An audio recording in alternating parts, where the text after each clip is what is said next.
Hey, BassGeek here, and I just want to give you a little background on this video. This is the seminar that I did virtually for the Columbus Fishing Expo that was virtual this year. And I'm telling you, they did something different than I've seen anybody else do. You really want to check it out. They're going to kind of do some things next year. I'm not going to say, but anyway, it's really cool. This technique that I talk about and I go into detail about is a technique that is really late fall, winter, and early spring. It really works good, works best. It does work on largemouth. You got to upsize just a little bit, but it really works good for smallmouth and spots. So check it out. It's the Damiki Rig. We go really in depth. Or the drop rig, whatever you want to call it. And hope you guys enjoy. All right, it is 9 o'clock. Hopefully we are live. Hey, Corey, if you see me live, tell me once you see me, brother. All right, David, I appreciate you. Speaking of David, hey, guys, the very first thing I want to do is, audio check 2. Make sure you guys can hear me. Good morning, James. Good morning, Rick. What's going on, everybody? First thing I want to do is introduce myself. My name's Hank Rogers. Most of you probably know me by BassGeek. That's my YouTube channel's name. It's my social media. Hey, thank you guys. I appreciate everybody. And I want to give a big shout out to David and the Columbus Fishing Expo and Cumberland Pro Lures who hooked me up with David and, has allowed me to come and talk to you guys. It's something that I love to do. I love to talk about fishing. I say it at the end of every single one of my videos. I love to talk about fishing with each and every one of you. And today we're going to talk about something that is one of my favorite things to do in the winter. It's something that is very hard for me to put down, and we're going to cover a lot of stuff if I don't choke and die. So we're going to jump right into it. I'm going to tell you a little bit about the technique. Just a quick question for you guys. How many of you guys have ever fished the Damiki or drop rig out there? Shoot me some comments in there and tell me if you have. Tell me if you've even heard of it, by the way. So, the Damiki Rig. The Damiki Rig is actually its namesake, and a lot of people call it different things because it's actually based on the Damiki armor shad.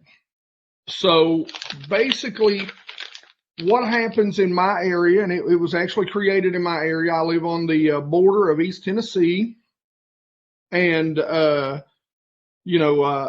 southwestern Virginia. And so what it is this little armor shad right here. It's basically like a 3-inch little soft jerk bait. And it was actually kind of developed in my area. I'm sure that, some sort of technique was seen somewhere. And then, of course, as we always do, we see a technique in another region. We adapt it for use on our home lakes. And so, it became famous a few years back when the Cherokee Lake Elite event was pretty much dominated by it. And I'm going to give myself a pat on the back because I actually called that it would be one Damiki rigging, mainly because that's one of my 2-3 home lakes that I fish all the time. So what we're going to do is we're going to go through, basically the setup, where you're going to look for these type of fish. We're going to give you water temps. I'm going to try and give you as much as I can possibly give you in about the 30 minutes that I'm going to give you. So the very first thing is, let's go ahead and jump right in. Let's talk about the bait itself. Now, the bait itself, guys, one thing you'll notice, and the biggest thing, sorry, I didn't mean to bump the table there, but the biggest thing you'll notice is that, this is my favorite head, and this is my favorite color. That's a sour grape color by a company called Bass Munitions. But the key to this head, and the key to any head you're going to use, whether it's this one by Ledge Head Lures, is that you want that 90-degree line tie. Now, Moon Eye, I think Rapala or VMC makes one called a Moon Eye. There's an old school one out there we called the Erie head. That'll work. The reason why I like this one in particular is because if you'll notice, the weight is here. So once you have this soft plastic on your bait, what tends to happen is if you have a weight forward head, and just, you know, another type of bait that I'll actually use as kind of a secondary bait is a little hair jig. But once you have that weight forward and that plastic, well, you can fish this. Most of the time you're going to fish this anywhere from 20. I've caught fish predominantly smallmouth and spots. That's the key to this. I've caught some really good largemouth, but most of the time it's a smallmouth and spot catching machine during the wintertime or during the colder weather from about fall through early spring. And so what I like about this particular head is that most of your weight is here. And what I like about that is that as you get deeper, the pressure on that soft plastic builds and builds. And what ends up happening is if you've got a weight forward head design, that plastic wants to fight against that pressure and expand. And as it gets deeper, what's going to happen is that plastic is going to start to become more and more buoyant and want to float up. And so it's going to stand on its nose. So this design by one of my good friends, Ledgehead, I'm not sponsored by him, just good friends with him, actually pushes the weight back and helps keep it at a horizontal presentation like a dying minnow or shad. And that's the big key to this. And we'll talk about that a little bit later. Right now, like I said, I want to talk about, you know, the bait setup, the rod reel line. And like I said, you can really see here, you know, how this bait is set up. Now, like I said, as far as the baits go, there's really two that I use, and that is Damiki. And you'll notice a common theme in colors. That's the go-to color, just a good old white to mimic a shad. This is a very bright, sunny, clear watercolor. It is called Smoke Black Silver, and it's a pretty translucent color. It doesn't look it in the bag.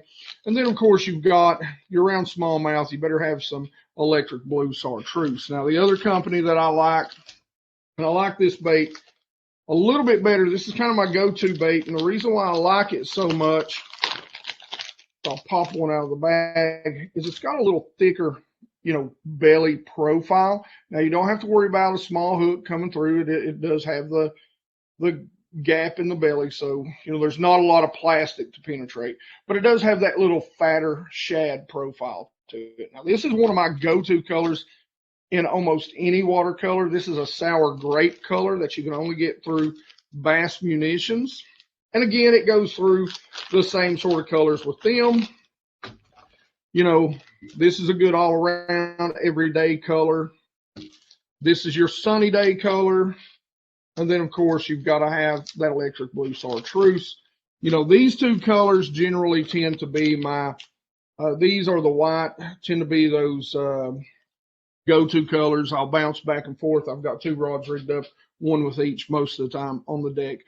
Now, as far as rods and reels, now my favorite rod and reel, and you got to remember, guys, you're fishing for smallmouth and you're vertical fishing. Okay, so this is a vertical fishing presentation, and a lot of you guys up north will really appreciate this as we get in.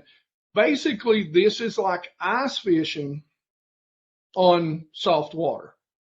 So you're pulling right up over top of the fish and you're presenting this bait vertically, because during the wintertime you have shad, and those shad will, there will be a shad kill, a shad die off. And that'll really start in the fall as soon as the water temps start to fall. And really around about that 58-degree mark. Now, it really shines early.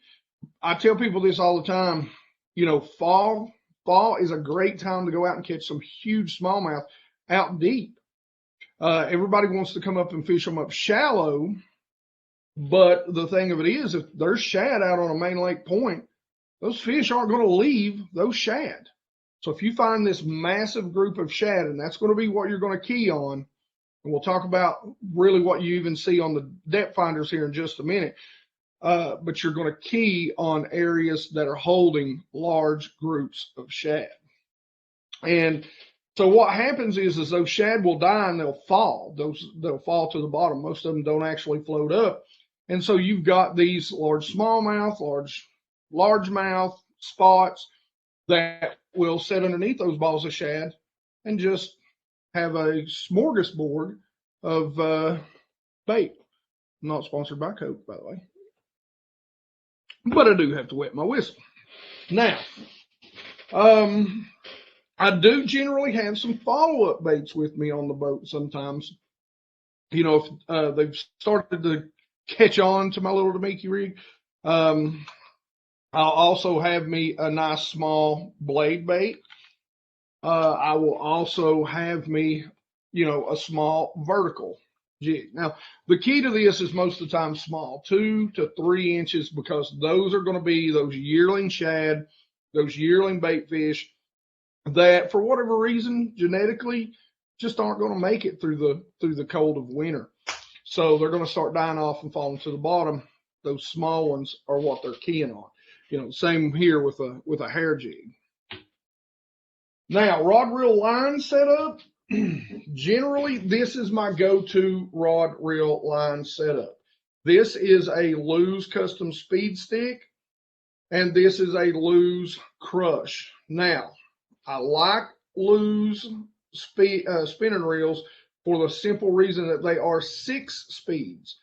A lot more manufacturers now are making affordable 6 speeds, but a lot of your spinning reels are going to be in the realm of that 5 speed. I want a little faster reel because 90% of the time when you drop that bait down, that smallmouth comes up and eats it. And you set the hook, they're going to go down for 1 second and then they're charging to the top. So you've got to have a reel that's going to keep up with them. The other key to that is you need a faster tip. So this is a medium, but I want a medium or a fast that's really fast, or in this rod's case, this is an extra fast tip. So it's really going to, you know, flex quickly when those smallmouth make that 20-30 foot run. And you know, like I said, I've fished this presentation vertically from 20 to 80 feet. So, you know, I've heard guys catching them deeper than that, but that's generally the target areas. And generally on my lakes, they're going to push deeper as it gets colder. And that's what ends up happening. So weight, head size, 1/4. If they want just a truly painfully slow, and you almost have to have no wind for that to work, because especially if you're dropping more than 20 feet. My go-to is a 3/8 ounce. It's got that good, happy medium fall. And then we can talk, you know, a 1/2 ounce after that. So 1/4, 3/8, 1/2 ounce, 3 sizes. That's all you need. 3/8, 95% of the time is going to be what you're going to start with and tie on. Line, it is going to be, I fish a lot of clear impoundments, highlands reservoirs here up in the mountains. If you were looking the other direction, you could see that. But, you know, generally I'm going to be fishing anywhere from watercolor that is 10 to as much as 30 feet clear. Now, that's not to say that this won't work in dirtier water, you know, 5 foot. But once you get into that 5 foot less, that 3 foot less, you know, you're going to have to add a little bit of color or maybe a little bit of vibration, something else. It's probably when I'm going to really go to something like this, or the, you know, the live target, War Eagle live target. The Vault is just my favorite little small go-to. The Damiki Vault is my favorite small go-to little blade bait. And I'm going to fish all that vertical. Line 6 to 8 pound test, 8 pound at the most, and I'm going to connect that to high vis. Now it's going to be fluorocarbon. I want a long fluorocarbon leader, especially depending on how deep I'm fishing. I know a lot of people will say, well, you know, fluorocarbon's not that big of a deal, and I'm actually working with some of the pink line. I've heard that, you know, much like red, it disappears as it goes deeper. So on the braid side, but I want a long fluorocarbon leader, because if I'm fishing 50 foot deep, I don't want those fish, because those fish are feeding up. I don't want them looking up and 10, 12, you know, 20 feet above my fluorocarbon, there's a big yellow spaghetti noodle. And I will tell you, high vis is very important on that last little bit, so that you can see, because let me tell you, I've set the hook on the trolling motor a couple times, about broke my wrist when it's pulled back. So, so you want to see where your line is, as opposed, because you're dropping right down beside your transducer. So I generally will use, I'll use 10 pound test braid. So fluorocarbon 6 to 8. I lean toward the 6 side, especially if it's a high sun day. 10 pound test braid. You can use an FG. You know, I'll generally tie an FG, and then when I'm out on the water, because it's faster and easier, I'll tie a uni to uni. You're not casting, you're dropping. So I like the thinnest diameter that I can. So in other words, you're not throwing that bait out there. You're just pointing the rod tip down by your trolling motor, clicking that bell, and letting it fall. You know, if you're lucky enough to have some sort of Ultrex or some of the new trolling motors, that's great. I'm not lucky enough to have one of those.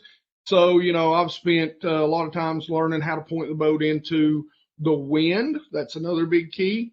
And how to hold the boat in an area. And I think that covers pretty much the setups that I like to use. So now we're really going to get into the meat and potatoes. I'm going to share a screen or two with you. Dale Hollow, yes, it does work on Dale Hollow. I love Dale Hollow, by the way. Great lake for that. Cumberland is a great lake for it. I mean any lake. We're gonna look at some spots right now. So guys, I'm going to share a screen with you. So in the comment section, please make sure you tell me that that this is working. So the very first thing I'm going to talk about is, and I'm going to show you, and I'm going to use the Navionics chart viewer. I'm going to show you some areas that you can actually see this. So it does look like it's popped up there.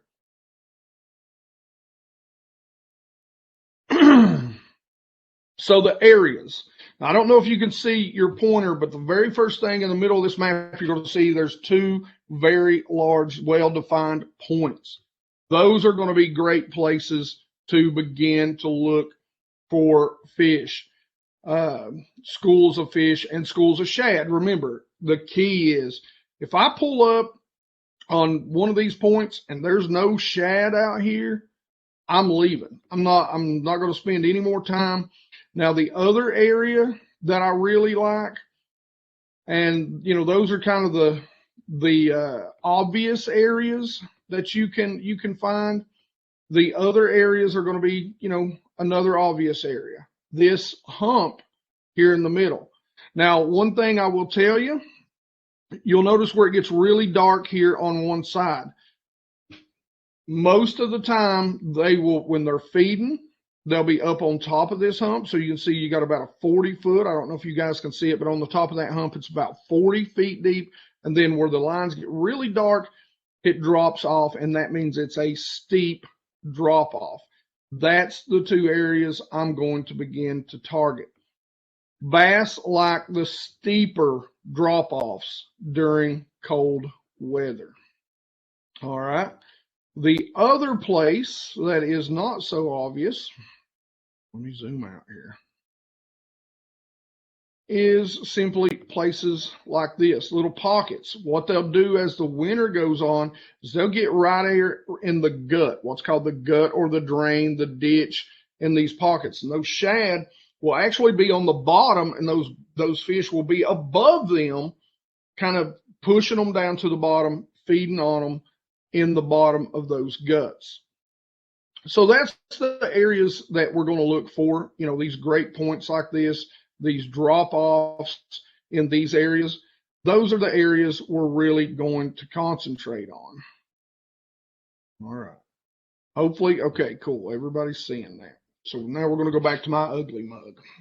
I know you'd rather look at the map, but, you know, you get this. All right. So those are the places we're going to target. And now I want to tell you how I'm using my electronics. So on my boat, I generally have at the console 2 graphs. I've got 2 tens, Helix units. It doesn't matter what you have, Garmin, Helix. During the wintertime, I tend to like the 455. Now, if you've got Garmin's, that's going to be a little bit of a problem. You're going to have to use the 800 sonar frequency, but that's a whole nother video. Anyway, so the big key, and I'm going to share some files with you now, and I'm going to show you kind of what you're looking for.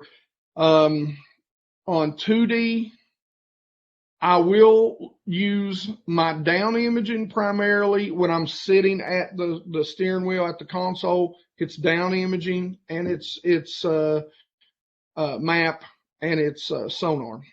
So I'll kind of show you what it looks like. Let me share a file. So when I come up on these fish and I come over top of them, this is what you're going to see on your down imaging. So if you'll see those little tiny dots across the bottom down there, those are all bass. Each one of those little dots, the little cloud looking thing at the top, that's shad. The little line kind of cloud, that's actually shad being chased by the dot at the bottom and the dots to the side. Those are shad being chased by bass.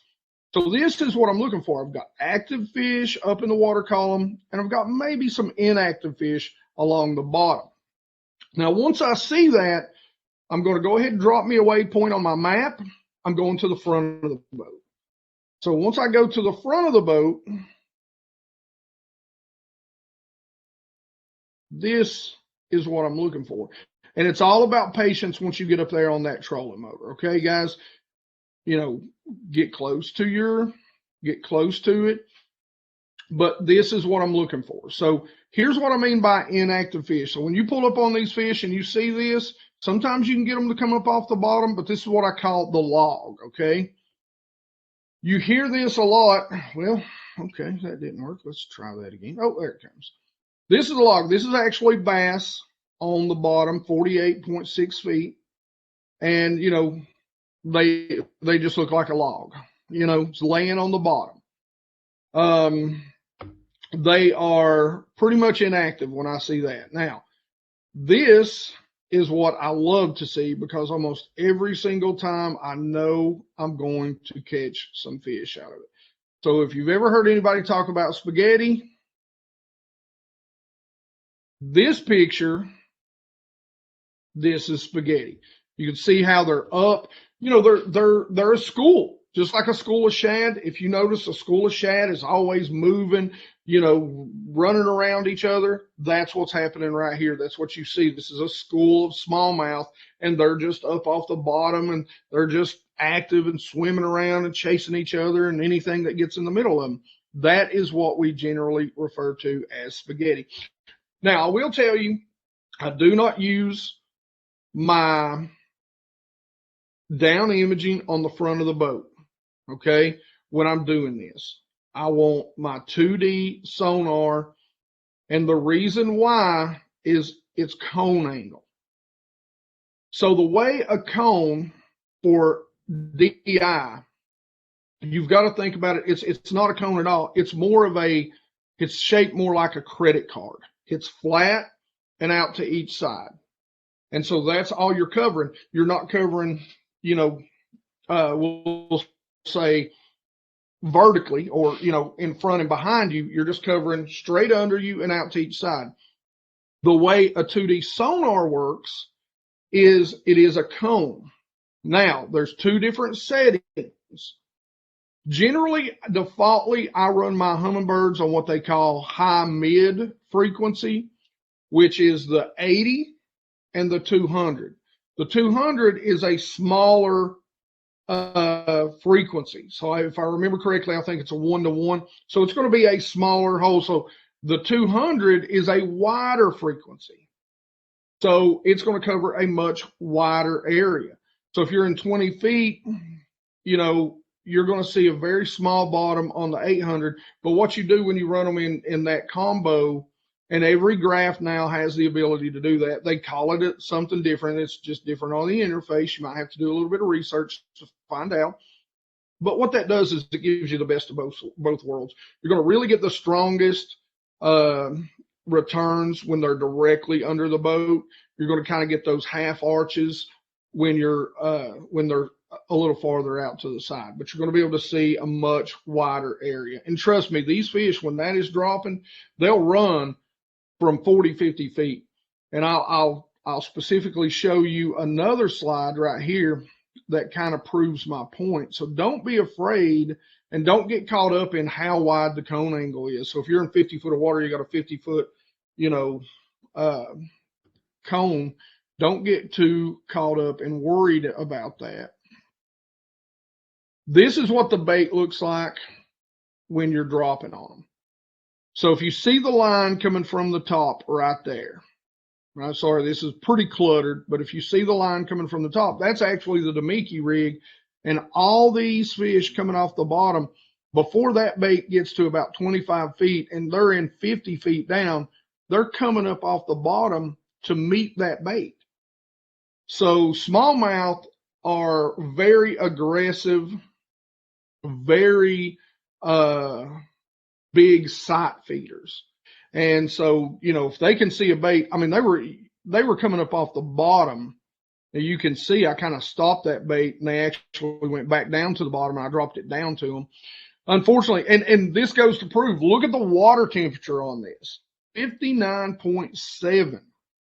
So I was already finding fish out deep and using this in fall, mid-fall in my area. So, a lot of times you can use this early. Even when I'm fishing in the spring, I'll keep this on the deck of my boat. And if I'm going down a bank, maybe fishing a crankbait or something, but I'm over 20 feet and I see a bass directly under me, I'll just pick it up and drop it down. Now, what I like about this as compared to a drop shot is that there's no weight. So they don't see the weight go by them first and then the bait. They just see the bait. So they just see a shad drop in front of them. They're like, oh, crap, where'd that come from? I think I might put my mouth on it. So, that's something that I like.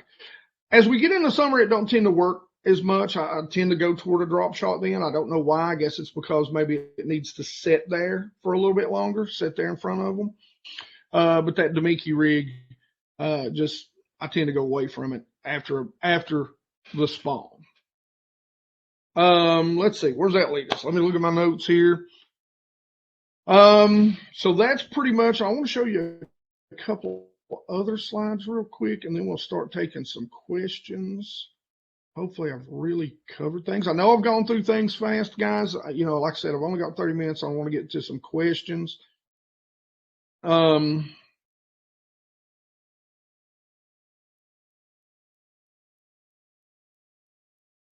Let's see here. Showed you pretty much everything. There's active fish. But here's some really active fish. This brings me to, now I don't have a picture of this, but I do want to talk to you about how technology is changing how we fish the Damiki rig. And one of the things that I don't have a picture of for you right now, because I'm just a big dummy and I forgot to take a picture when I seen this, I just got excited and started catching fish, is the new Garmin, live scope. So one of the ways that we've actually started changing, so if you've got the live scope, you've got, the Lowrance or Humminbird is supposed to be releasing their version in March. One of the things that you actually will be able to see is this is a huge cloud of shad, a smaller ball of shad, and this is all smallmouth. I caught a bunch of these smallmouth. I caught a limit of these smallmouth coming up off the bottom. You can see how they kind of push the shad back. That's the sort of stuff you're really looking for. But what we've began to do, and what's really great about the electronics now, is that we can now actually look into the ball of shad and see the bass inside the ball of shad. And what you end up seeing with those is when you point it to a ball of shad, you'll almost see a hole open up in the shad, and you'll see the bass inside that ball of shad. It's insane. So now we can actually follow around these suspended bass too. So that's, something that, eventually you may want to work toward, because it's how most guys in my area have advanced and are beginning to win tournaments. These fish that are on the bottom have begun to see this presentation so much that now we're beginning to change which fish we're targeting and how we're targeting them. Now, in your areas, like I said, Dale Hollow, Cumberland, this technique has not, really taken hold as much up in Ohio, in other areas. And they actually make bigger versions of these too, and bigger heads that you can use with like full-on, full-blown flukes, which is basically all this is. But other than that, really, that's about it. Guys, get out there and try this. One of the tips that I can give you, just like ice fishing, is you drop this down presentation-wise, you want a very small, and what I generally do first is dead stick. I mean, even if the boat is going through waves, I'm going to drop it down. If they come up and meet it, I'm holding it perfectly still. I'm even going to drop my rod as the boat raises to try and hold it that still. Dead stick seems to work the best. You will have times when it's just like ice fishing. The higher you get them in the water column, the better the chance is that they're going to bite. So what I'll do a lot of times is if they sit there beside of it for a long time, I'll raise the bait. They come up, I'll raise the bait. They come up, I'll raise the bait. And then finally, most of the time, they feel like it's either going to get away to the surface and they'll bite it. If they drop back down, a lot of times I'll drop that bait back down. So sometimes you have to really work those fish to get them to bite. Now, sometimes that's when you can also swap colors, even swap baits. Like I said, 3/4, 3/8, half ounce, 3/8 is my go-to even in that. You can vertical jig.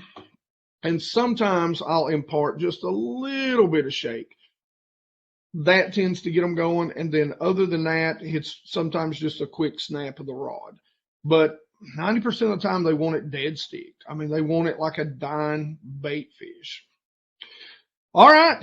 That is, that's about as good as Damiki presentation as I can do. So I love it. I fish it a lot. It's the thing I look forward to every winter fishing. I love to fish deep. Just to give you a little background on me. What's going on, Isaac? Just to give you a little background on me, I'm actually a network engineer, so I'm a computer geek, so I love my electronics. All right, guys, throw me some questions down here. We're going to spend the next few minutes. We've got about a little over 10 minutes, and we'll have some questions. Ask me anything you want. I am ready to take on your questions. Did that clear up kind of where to go? What to look for, how to fish this bait? And guys, you can fish it in any lake, natural lakes, any of them. Thank you, William. I appreciate that. Yeah, I'm ready for spring. Who else is ready for spring? I'll tell you right now. As far, James, do you want me to repeat like the types of soft plastics? So the two that I use are the Damiki Armor Shad and the Bass Munitions Stealth Shad. Now, as far as colors go,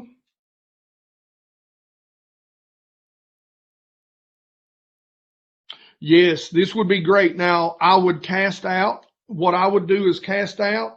I would more tight line this, Rick, But like I said, the pearl white, the sour grape, smoke, black silver, and of course, as always for the smallies, the electric blue chartreuse.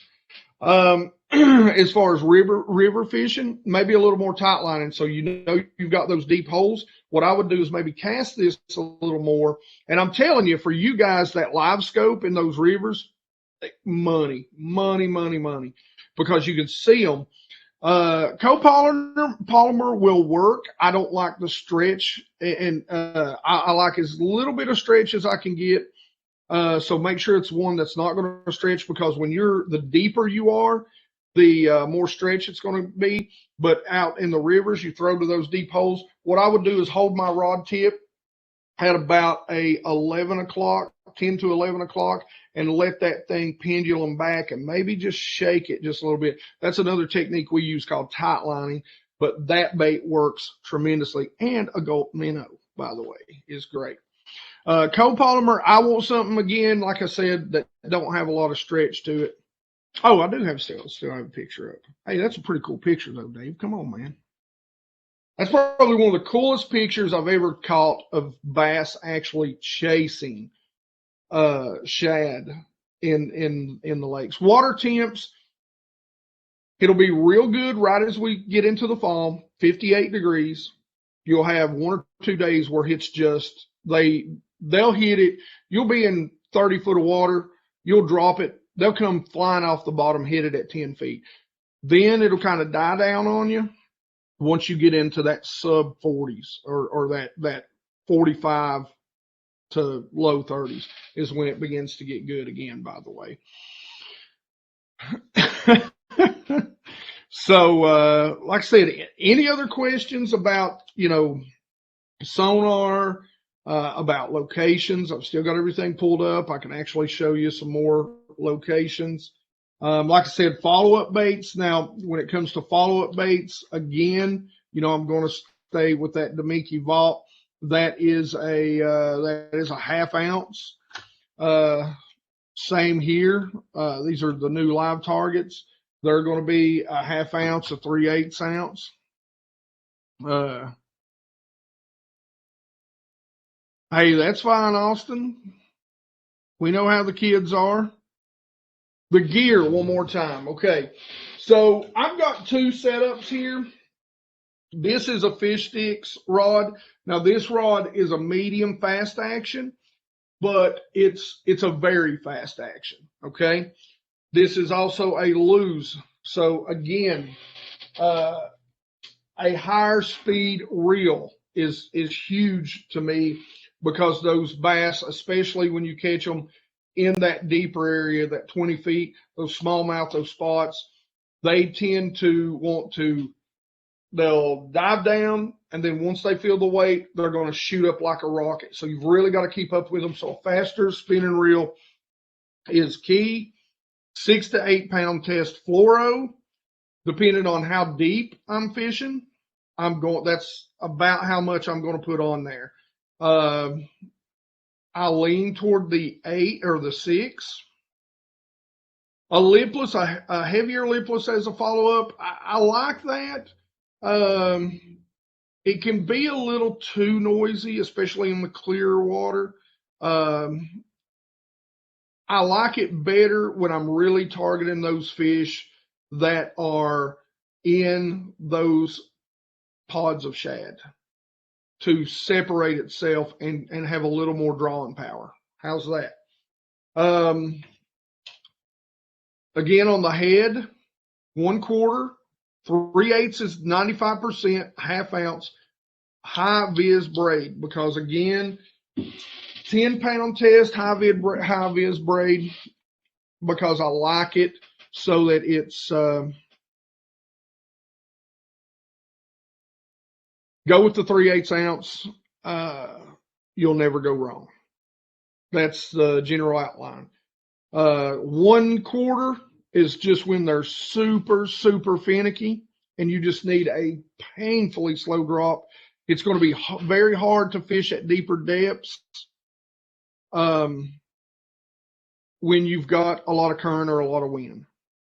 3/8 ounce is that happy medium. It's got a nice slow fall because, again, remember, you're mimicking a dying shad.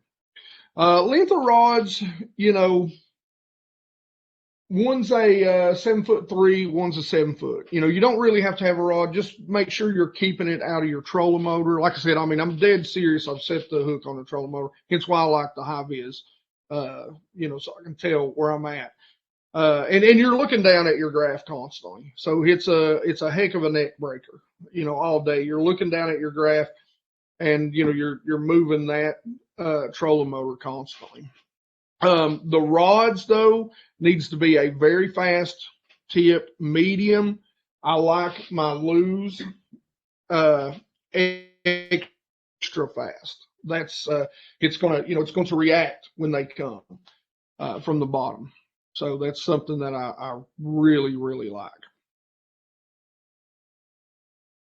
But this is something, man, I'm telling you, it's so fun to get out there and do when you find these big schools. And you know, for you guys that like to fish tournaments, man, you can get right in a hurry in one spot. You know, you've got a nice big fat school. If you like to ledge fish, this is very much like it. It's just a winter version of ledge fishing. For me. And, you know, for me, ledge fishing doesn't necessarily have to be on a creek channel ledge, which, like I said, you're in guts and drainage ditches. A lot of times those bass will push those shad back up in there and push them all the way to the bottom. That's a lot of times when I'm catching them at their deepest, that 80-foot range. Now, you want to talk about fun, you know, have a 4 or 5 pound smallmouth in 80 foot of water. And, you know, you are going to need to, in the deeper depths, you are really going to need to learn how to fizz bass, especially if you're fishing a tournament and putting them in your live well. Fin clips preferable, but, you know, sometimes you've just got to poke them with the needle. So, oh, so on the depths, basically what ends up happening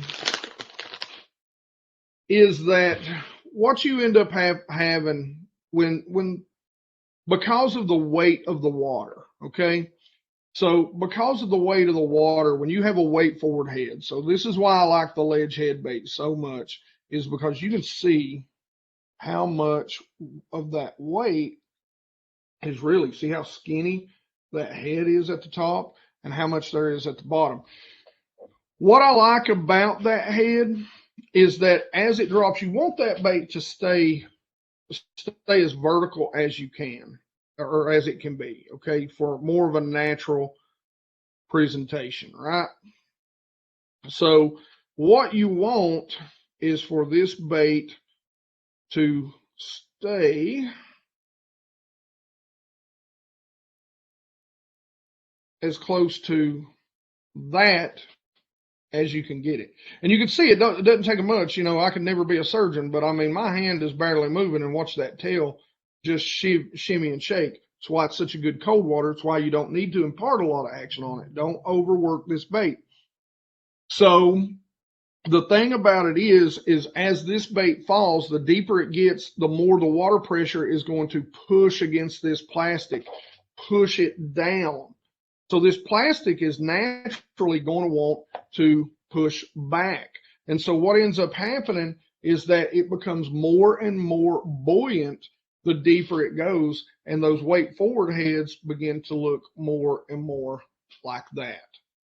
So the bait begins to stand more and more. Okay. So by having that weight underneath the belly, and I did a horrible job at rigging that too, by the way. But by having the bait, or by having a little more weight, you know, down to about that 35, 40, you know, you're still going to have at least a fairly vertical presentation. And again, that's why you want a 90-degree line tie. You want that line tie straight up from the bait so that it's setting just like that in the water. Just like you want a drop shot to stand out. 2-minute warning, guys. Yes, Great technique for fall spots. Great technique for, like I said, when it gets down into those 40s, those 30s, when those bass are laying down there. I'll tell you something else. Some of the biggest fish I've ever caught have been those one-offs. I do use scent. Gosh, you're gonna cause me to give away a secret right here. I don't know where it's at. Anyway, so this is just between you guys and me. Don't tell your buddies, all right? Because I'm a big swim bait guy. I use this on swim baits. It's the Triple X. Oh crap, I forgot the name. Smelly jelly shad. Okay. So one of the things that I'll do, a little trick, is it comes with a little bit of glitter in it, but I'll put a little more glitter in it. Okay. Stir it up. Yeah, it's real nasty. It's going to stink. You're not going to like it. You're not going to be happy about doing it. But put that in there, and when they come up and they just hit it, you know how, if you ever had a shad in your hand, you know, those scales come off. If you ever seen a video of a shad being just kind of hit, you'll see a little sparkle in the water. But that Triple X Smelly Jelly shad, yeah, it stank, but you know, it's good. So again, don't tell your friends. Don't be selling that. Don't be telling nobody. That's a little secret of mine. I put it on my soft plastic swim baits too. All right, that's fine. Guys, thank you for coming out. I appreciate it. I hope you enjoyed this. It's one of my favorite things to do in the wintertime. Take it, adapt it to your area. David, again, thank you. Thank you to Cumberland. Thank you to everyone else. Thank you, Derek. Thank you to the Columbus Fishing Expo. Thank you, James.